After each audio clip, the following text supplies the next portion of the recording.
माझं काय म्हणणं आहे बरं का, ऐका ना, कार्यक्रम ITS आहे, विद्यार्थ्यांचा करिअर मेळावा आहे.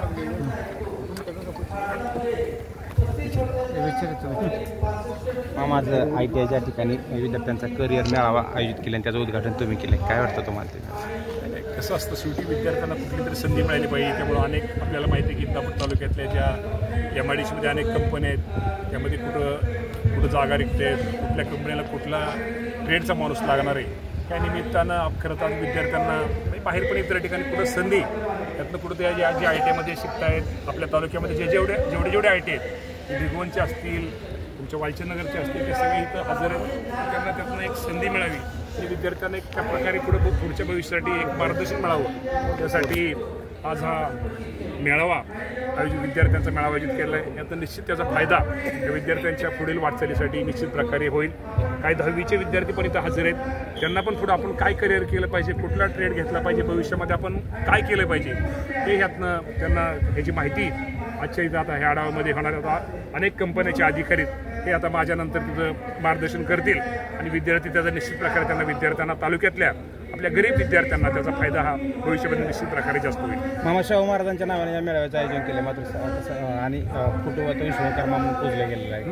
त्यांचा फोटो वगैरे पूजलेला नाही शाहू महाराजांचा. कार्यक्रमात शाहू महाराजांच्या नावे आहे.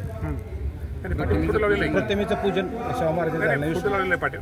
करिअर आपण नाव दिलेलं आहे, आपण हे केलेलं आहे, पूजन केलेलं आहे की त्याप्रमाणे हे असलेलं विश्वकर्मा त्यांचं फोटोचे ITIला त्याचं हे असतं, ते ITIला प्रत्येक ITIला त्याचं हे असतं, त्याचं ते तुम्हाला वाटतं का त्यांचं पूजन झालं पाहिजे होतं असेल तर त्यांचं शाहू महाराजांच्या 100% ते असलं आपण दुरुस्त त्यांना करतील. ते काय जरी असलं तर ते काय विषय एवढाही नाही. पाठीमाग फोटो लावलेला आहे त्यांनी, फोटो लावलेला आहे, पत्रिकेत पण फोटो लावलेला आहे, पाठीमाग फोटो लावलेला आहे शाहू महाराजांचा. काही दिवसापूर्वी ॲडव्होकेट राहुल मोकळे आणि त्यांच्या कार्यकर्त्यांवरती गुन्हे दाखल झाले. खूप गदारोळ माजलेला आहे इंदापूर शहरात आणि तालुक्यात. तो खोटा गुन्हा आहे.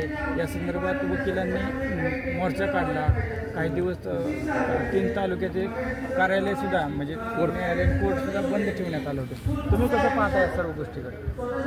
या बाबतीमध्ये जर चुकीचं असेल तर शेवटी आपण त्या चुकीच्या गोष्टीला कधीच आपण हे करणार नाही, म्हणजे त्याची पाठराखण करणार आहे. जे असेल ते व्यवस्थित कायद्याप्रमाणे जे योग्य आहे ते योग्यच होईल.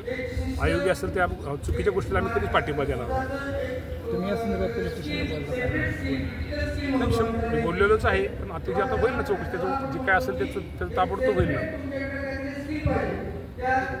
ठीक, ओके.